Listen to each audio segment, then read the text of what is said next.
All right. Well, hello, everyone who made it through the second of our midterms, the first of our in-person midterms. I found between all of my different classes, it was kind of weird to do them in person again. I haven't done an in-person midterm in like 2 years, so quite the interesting experience. So hopefully we'll be in better form for the final exam. Yeah, it should be pretty much the same exact type of thing for the final as the midterm. Same kinds of questions, just a couple more of them because we have a longer period to work with for the final. So today we get to start on our next chapter. So we get to start on chapter 7, which is about human memory. And so we actually have quite a good chunk of time to work through these last 2 chapters. I'm used to teaching actually 3 chapters after the second midterm. In previous years, I've done 3 whole chapters here because genetics got its own section. So it's going to be kind of interesting to have lots of time to explore human memory, but also to look into our next chapter, which is learning and thought. So we get to take our time and do justice to these, which will be really nice. But today I am hoping to get through most of our introduction to memory and then a little bit about encoding, how we take things from our environment and bring them into memory for use later. But of course, we're going to start with our usual at the beginning, which is a definition. And memory is another one of those concepts that's kind of hard to pin down. So we can use memory to refer to both the structures and the processes that are involved in storage and retrieval of information. So we could be looking at the physical components, the parts of our brain that are active and involved in this process, or we could be focusing on something a little bit more general and the process itself. Both could be called memory. And as you are going to see as we work through this chapter, different theories and different perspectives are going to focus in at different aspects of memory. So some of them are really focused in on the physical structures and which parts of the brain are active at each stage, but others are more interested in what's going on in general, what processes are occurring and in which orders. So it's going to be kind of a mixture as we work through the chapter. And of course, we shouldn't confuse this idea of memory as either the structures or processes with a single memory, so a particular recollection of a specific event. So lots of similar terms in that case.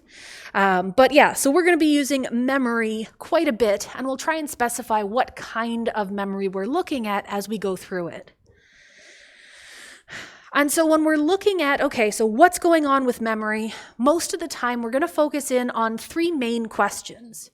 So how does our information get into memory? So how do we take things in our environment? How do we take experiences, things that we've encountered? How do we bring that into our brains in some kind of usable form?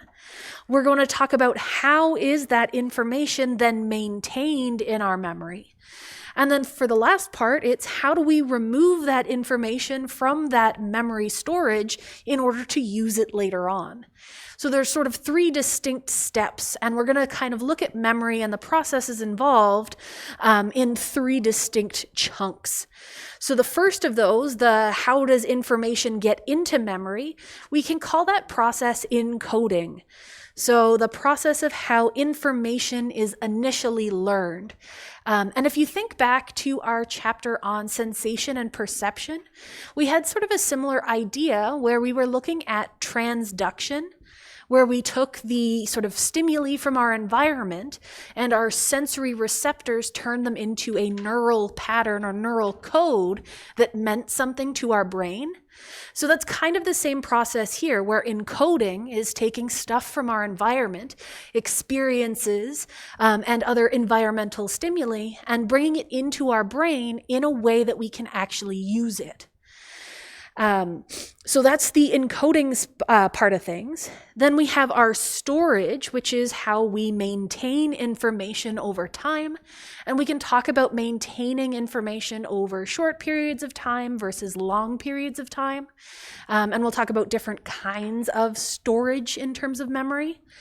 And then the last part is pulling info back out of memory, and that's retrieval.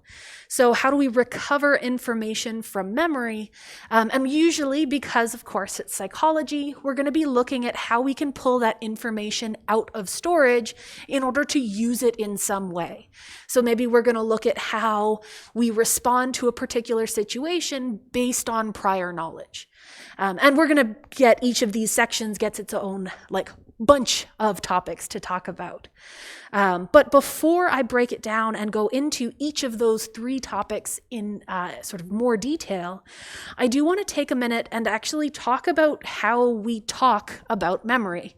And you might have already figured out from just some of the terms that I've been using here, this idea of encoding and storage and retrieval, it should probably make you think about physical items that are being moved around in our minds. And in fact, most of the terminology that we use with memory would fit a metaphor of searching. So searching for particular information, retrieving that particular information, storing it away for later. And so our search metaphor can describe the processes involved in memory using different terms and concepts related to searching through some kind of either physical or virtual space. So some people might talk about you're reliving a particular moment in your mind. You're bringing something to the front of your mind. You're bringing something into focus, or you're finding a solution for a particular problem. So a lot of these have that sort of searching and seeking idea. And as technology has advanced, we've also had some of this terminology co-opted to make sense of our concepts of memory. So that encoding and storage and retrieval might sound a lot like some of the stuff we do with computers. Maybe you have a file that you save that's encoding it. Storage, you have hard drives in your computer to hold on to things for later. And retrieval would be opening a document that you had saved previously.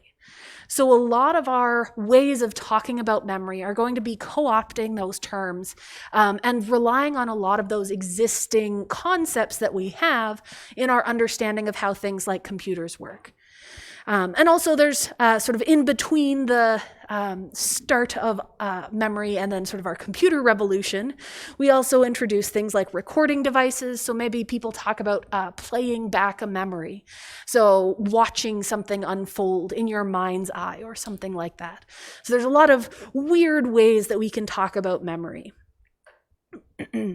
But the one thing that I have an issue with here, with this idea of sort of physical items that we're looking for in our mind, it gives us that impression that memories are stable, unchanging things. So going back to our example of a file, if you're saving and storing and reopening a file, that file is exactly the same when you reopen it as it was when you saved it. But as we're going to find out, memory isn't necessarily that concrete and unchangeable. We're going to find that it isn't as much sort of a single unmovable object that doesn't change. It's going to be something a little bit more malleable. So let's look at some activities that help illustrate this. One of the most common ones is asking people to remember or draw something that they've probably interacted with a lot. And unfortunately, we run into this issue where most of these studies are done in the US and focus in on American things, as opposed to Canadian-focused things. So when they ask people to draw a penny, they're asking them to draw a US penny. But assumedly, you've seen at least a couple of these in your time, so you can probably think about that. You could do something like this yourself and ask yourself to draw, say, a dime. Do you remember the layout and what's on a dime? Because you would see those fairly often. Again, not so much lately, but something that you have seen quite often. But in a couple of different studies, they've asked people to draw, in this case, the heads side of a penny. So if we look at what some people have responded with, there's quite a bit of different information. So some of them have similar words, but they're not the same. Some of them have numbers, some don't. Even the heads are fairly different. Some of them are face on, some of them are to the left, and some to the right. So we have quite a few different options here, and nobody seems to be perfectly accurate. So, all right, so memory isn't infallible. And if we wanted to look at some of the data on this, if we took a large pool of people who are asked to do this, they can actually quantify which elements were included or not included based on the number of participants they were looking at. So this diagram here shows which element they were doing. So different words, a date, and other things like that. They don't even deal with sort of which way is the head facing. And then the percentage of participants who drew it. And then on the side here, in the green versus the red, are things that are actually on a penny and things that are not. And so the "In God We Trust," a lot of people got that, but 70% of participants. And it's something that is on a penny, so they did a good job on that one. Minting date, about half of them got it right. Liberty, only 5%, so that's something that most people missed. And in fact, if we look at the three things listed that are not on that side of a penny, all three, the sort of 1 cent or 1 penny, the United States of America, and then their Latin phrase, all of those were drawn more often than something that actually should have been drawn. So people left out something that's on a penny and included extra info that wasn't. So this is interesting. So what's gone on here? With that concept of a search metaphor, we would be retrieving sort of an image of a penny. Maybe in your mind's eye, you have sort of a visual of manipulating and looking at a physical item. But how could you have stored away an inaccurate representation of a penny? Because you've only ever seen accurate pennies, because that's all there is. So how would this inaccurate or wrong version of a penny end up stored? And it's kind of weird because even if we are not American, that side of the penny hasn't changed in over a century. So if you have ever seen an American penny, you have seen a particular layout of a penny. And yet a lot of people are still going to get it wrong. So you end up remembering something that never occurred or doesn't actually exist, which really puts a damper on that idea of a search metaphor, of something unchanging and sort of stagnant and accurate and static, I guess is the word I'm looking for there. So, okay, if search and retrieve isn't necessarily the best way of framing this, how does our memory system actually work? What's the better way to talk about it? And so we're better off using something called a reconstruction metaphor. And this is just the idea that with our memories, we're not remembering sort of a static instance.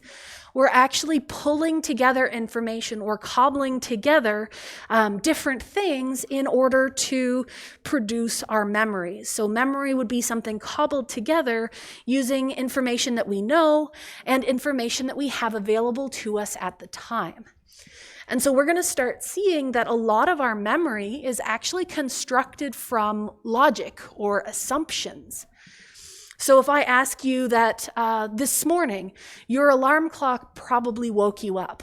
And if that's your normal routine, every morning your alarm clock wakes you up and then you go to school, that you might just say, yeah, you don't necessarily have an image of exactly what you were doing this morning. You might not have the specifics of it because every morning is kind of the same and they all blur together.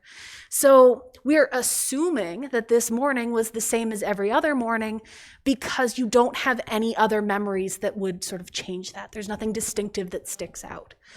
And so we find that a lot of this is, yeah, I take my normal route to work every day. I drive the same streets. So I probably took the exact same pathway. None of it stands out in my mind, but I've connected the dots based on what normally happens. So we've reconstructed a memory out of assumptions and what we know to exist and other available information.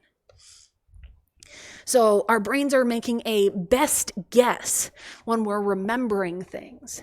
And so we're actually going to use a specific example, and these are called flashbulb memories to help show us this idea of reconstruction.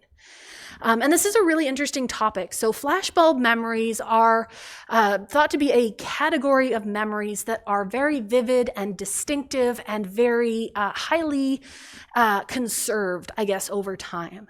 So usually you're going to think of a flashbulb memory as there was a particular event that was so intense, so emotionally charged, that every aspect of that moment has sort of etched itself into your mind and you will forever remember it. It's really hard to talk about these because more recently we've actually found that it's harder and harder to produce flashbulb memories. And that's because with the way that the world is so interconnected and information's available online, we don't have these sort of single individual moments that are so polarizing around the world. So when we talk about most of these examples, they're things that potentially you weren't even born for. So one of the earlier ones, we could look at JFK's assassination. Maybe your parents remember that. Or the Challenger explosion. So that was in the 1980s. I don't remember that one. I wasn't born yet. September 11th was another big one. But again, I'm finding as I get older, my students weren't necessarily alive then because that was 20 years ago. So the first time that occurred to me that they didn't have a memory of that's when I started feeling extra old. But if we wanted to come up with more recent examples, we could say, look back on hearing the results of the US election, if that was something that really mattered to you, knowing that Trump was no longer president. Maybe you have a very sharp memory of that. Or I guess for me, a better one would be the last day that I was on campus before the first COVID lockdown.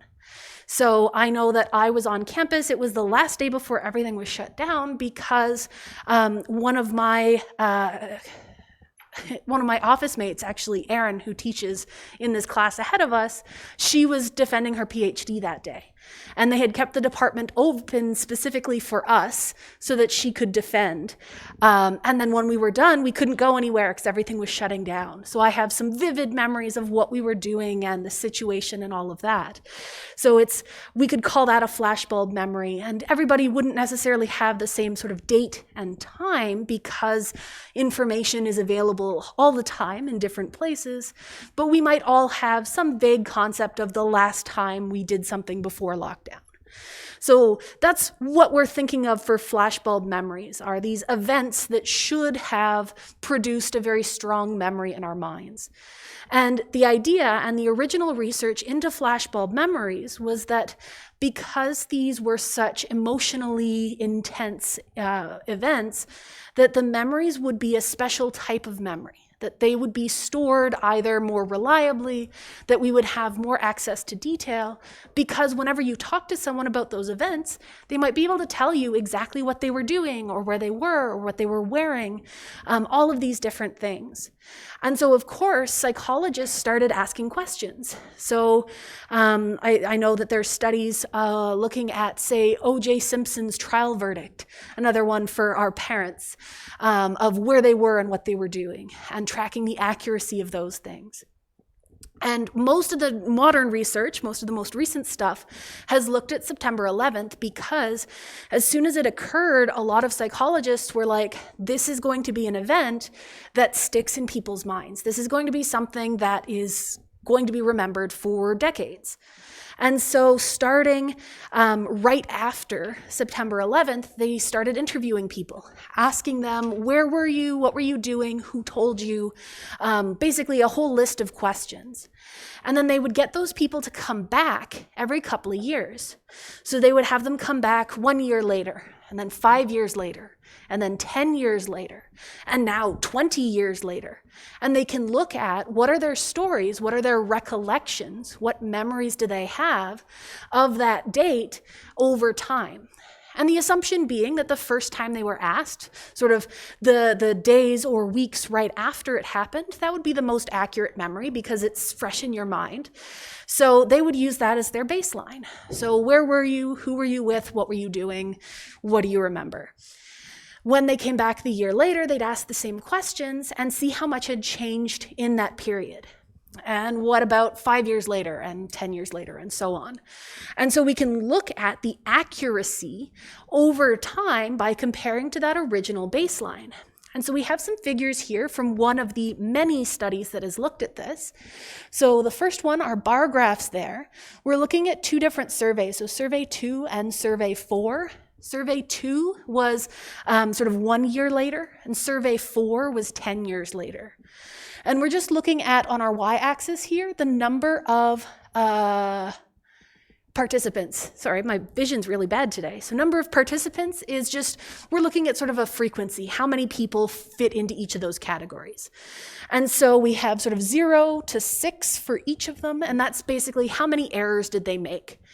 And we see that some people make no errors, some people make quite a few errors, up to 5 errors, and that's comparing back to our baseline from that first interview. So in a year, their story changed up to 5 distinct details, and on average, people have about 2 errors in that period of time. So that's where our peak is. And then if we look at the 10 years later, the data doesn't look that much different. And in fact, there's no statistical difference in the accuracy of their recollections between 1 year later and 10 years later. And we can actually break that data down. So our sort of line graphs over there are looking at 2 different measures, so consistency and confidence. They're looking at surveys 2, 3, and 4. 2 is still the 1 year later, 4 is still the 10 years later, and then 3, I believe, is 5 years. And so the first of those, labeled A, is looking at proportion consistent. So instead of looking at the number of errors, they were just looking at a measure of how many things were the same between your stories. So if you had 10 details provided and you had 4 inconsistencies, then you would have a 60% accuracy rate or a 60% consistency. So that's what they were measuring there. And again, between sort of the second, third, and fourth surveys, we see pretty consistent. They're not very accurate. They're still at that like 60% accuracy or 60% consistency, but all 3 surveys are about the same. We don't see a sort of drop off like we might have expected. And with their confidence, so how sure are they in their story, they score fairly high. They're very confident that they're very accurate, even though their story has changed quite a bit since that first year. And so this is our first indication that these flashbulb memories actually tend to be fairly inaccurate, but they're consistent in their inaccuracies over time. And as we start looking at other kinds of memories, we're going to start realizing that this pattern, this sort of inaccuracy over time, is consistent across all kinds of memories, which basically means that these flashbulb memories, despite the fact that we're certain that we're more accurate and we remember more things, are no different than normal memories. They just have sort of a distinctive event that we can remember back to, but it doesn't mean that we're as accurate as we might think we are. All right, so this is our first big evidence here, I guess, that memory is reconstructive. So it's showing us that when we're pulling information back out of storage to remember it, we're really reconstructing or fitting things together, cobbling that stuff together based on what we have available to us. And with a lot of things like the September 11th surveys, you find that a lot of people, they almost get used to telling a story. So they know what they were doing because it's the same story they told the last time and the time before.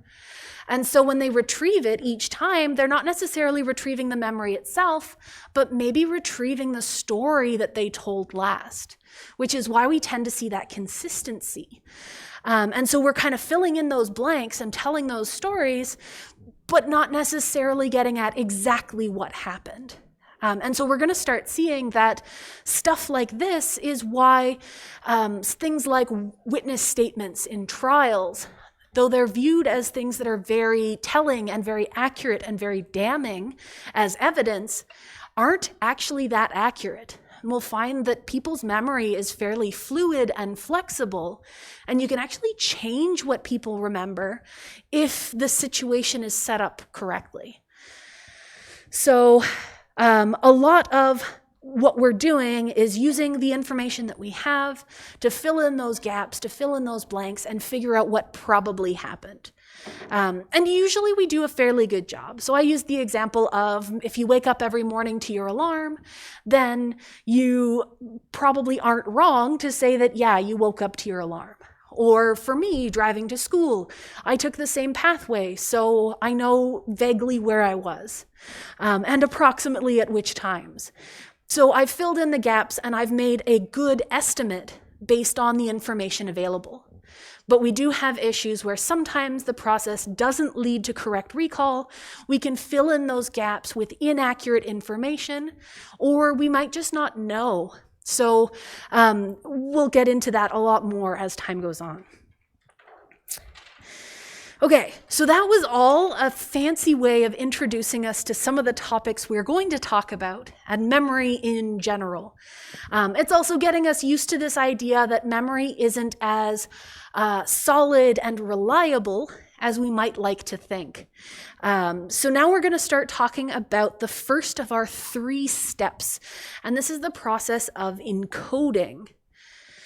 So we can call encoding the process of forming a memory code. So encoding, turning our experiences, things in the environment, into a code that we can use later. And as I said before, kind of like transduction with our sensation and perception ideas, similar concept here. And this is how we're initially learning information. So how we're first bringing stuff into our minds to store away for later. And so we can run into sort of issues of how are we going to encode this particular information? What are we going to encode? So you might see that referred to as the encoding problem. And that's basically our brain deciding what gets stored, how does it get stored, what process are we using? And then we're going to put that information into storage if we can overcome that encoding problem. So if we can pay attention to some information, if we deem it important enough to save for later, and we don't have anything interfering with its storage, then we'll put it into storage for later on. All right. And so the first part that we're going to talk about is our sensory memory. And so this is the system that keeps our information basically translated by our senses. So that stuff that's come in from our sensory receptors in an active form that we can start using. So we can think of sensory memory almost as a buffer, where we have this information briefly available to us, and we can decide if it's important, if it's something that we want to pay attention to. And for a little while, it's going to be effectively unaltered and sort of raw form. So there's 2 types of sensory memory that we care about. There's iconic memory and there's echoic memory. And so iconic is all about our visual sensory memory. So, you know, when you're walking through the hallway and all of a sudden you go, wait a second, what did I just see? Maybe someone had a shirt that caught your attention, but you didn't process it the first time around. So you stop and you go back to sort of think about, what is it that I just saw? Maybe you check again. But you had that information available to you for just a fraction of a second to be like, wait a second, I saw something. What was it? It's a lot easier to think about echoic memory, and I find it's easier for me to remember because echoic memory is all about our auditory system, so our auditory sensory memory. So if you think about you're in a party or something and someone says your name, but you weren't really paying attention. So it's going to draw your focus, and even though you weren't actively doing anything with that information, you know that they said your name because you're holding that in your echoic stores. So you're storing it as sensory memory to think about as soon as it catches your attention. And so we can talk about our visual sensory memory with our icons, things that we are seeing with our eyes. Echoic memory is that echoic store, and we can hear echoes, so things that we have just heard, and we have just a fraction of a second where we can kind of remember back to what it was that we just heard. So it's almost like a flash of what just happened, a fraction of a second after it occurred. So the first time it happened was enough to grab your attention, and then you can use these stores to double check what it was that you just saw or just heard. I think I said everything I wanted about that. Yeah, perfect. Okay, and so these are interesting topics, and it kind of makes sense to tell stories about hearing something, even though it was said before you were paying attention, or seeing something even though you saw it before you noticed it. How do we test this? How do we actually figure out how long those bits of information are available to us? And one of the ways that we can do this is using sort of a brief flash of some kind of image or a brief exposure to some kind of sound. And we're actually going to use a visual display just because it's a little bit easier to visualize. And this is where we can show, so here we have somebody sitting looking at a screen. This is usually done on a computer screen or something like that. So step one is a fixation point. So usually a red X or a dot or something where they say, look here, so that they know that you're facing in the right direction and paying attention. And then they will briefly display an image, usually either numbers or letters. And you can see at the top there, it's only displayed for a fraction of a second, very, very briefly. And then here they have a special extra step involved because they could do just the first two steps and then ask you what letters do you remember seeing. That would be a whole report where they ask you to report absolutely everything. So a full report, which of those letters do you remember? Maybe they might ask you about positions of those letters or something like that. You might also have done this as a child if you played one of those games where they would show you a bunch of images and then cover them, and they'd ask you, where's the train? And you'd have to click on the right spot. Same basic concept, sort of looking at how your visual system stores things away. So for full report, they would just show them all to you and then ask you what to do.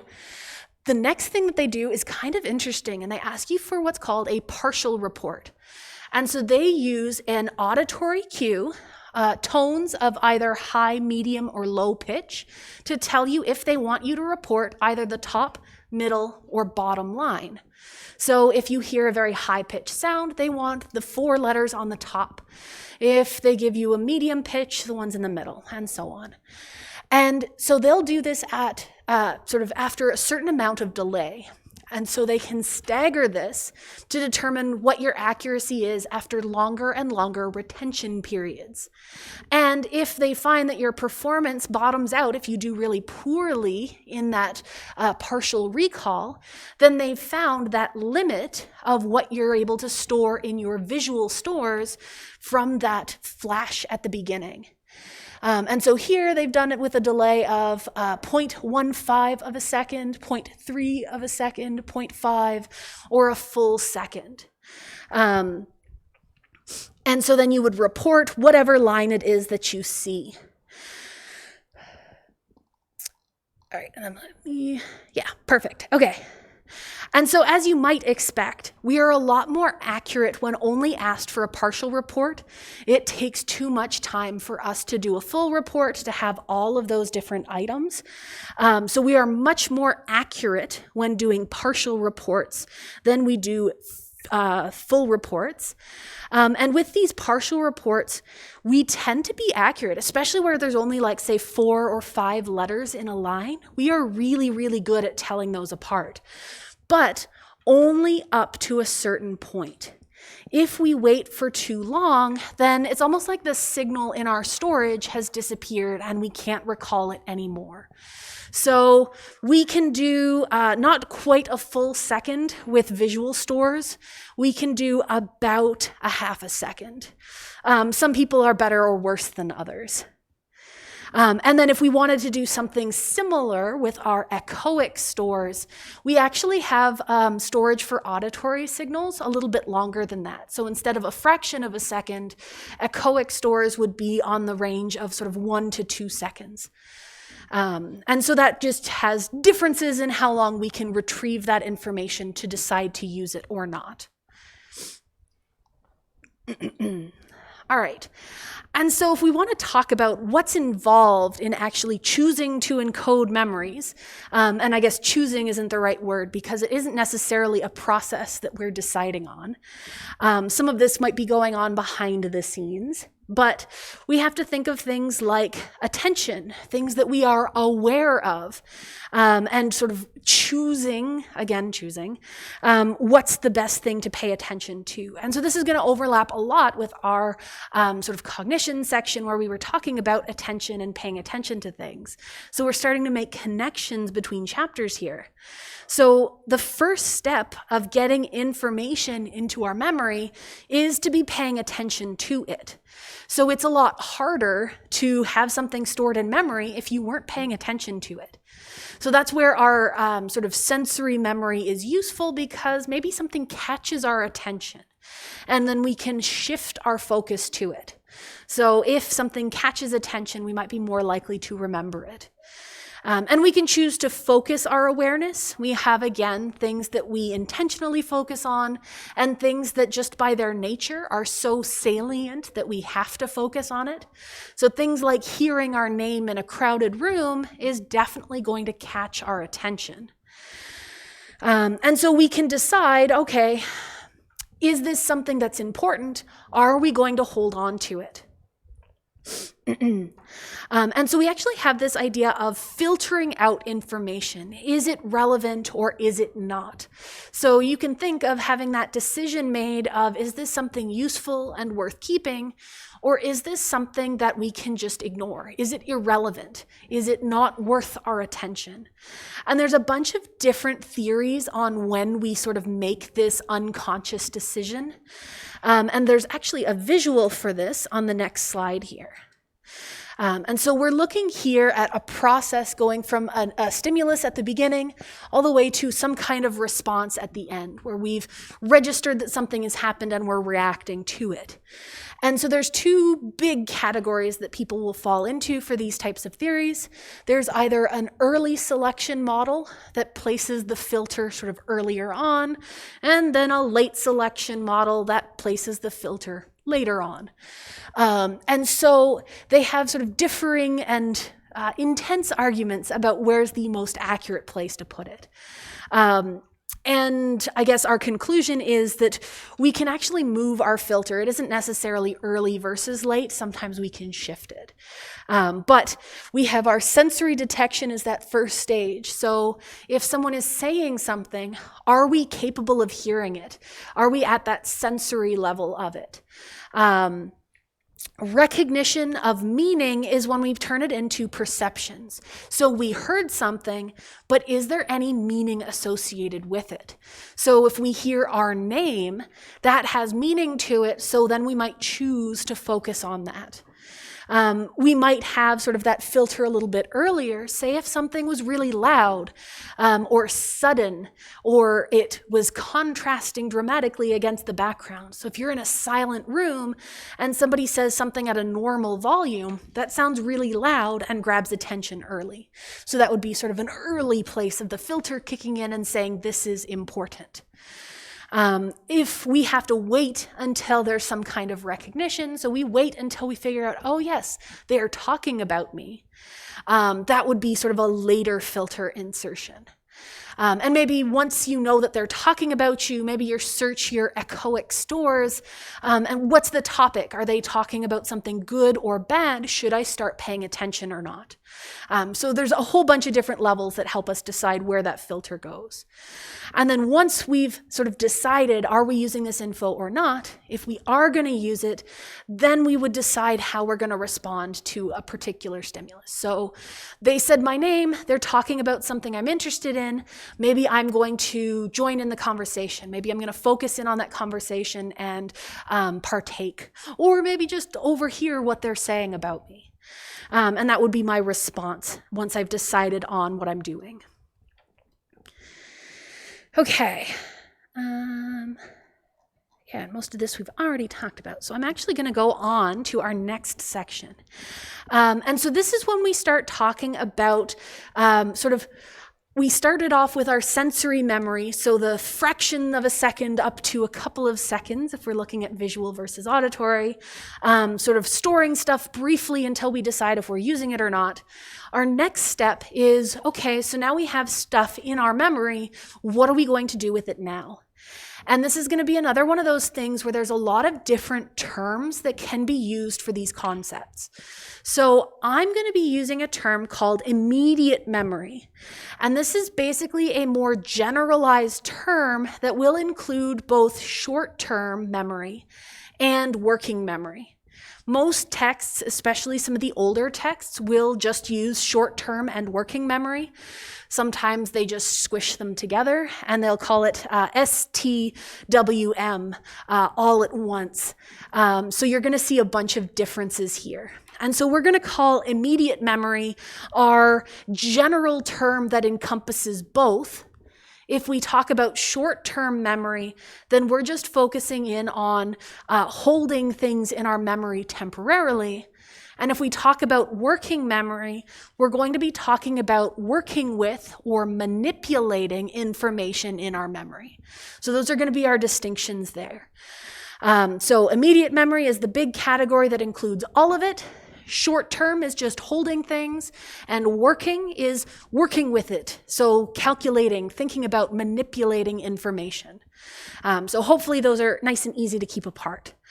But we're going to talk about immediate memory as a system that is actively holding on to a very limited amount of information so that we can do something with it, so that we can either process it or manipulate it or something.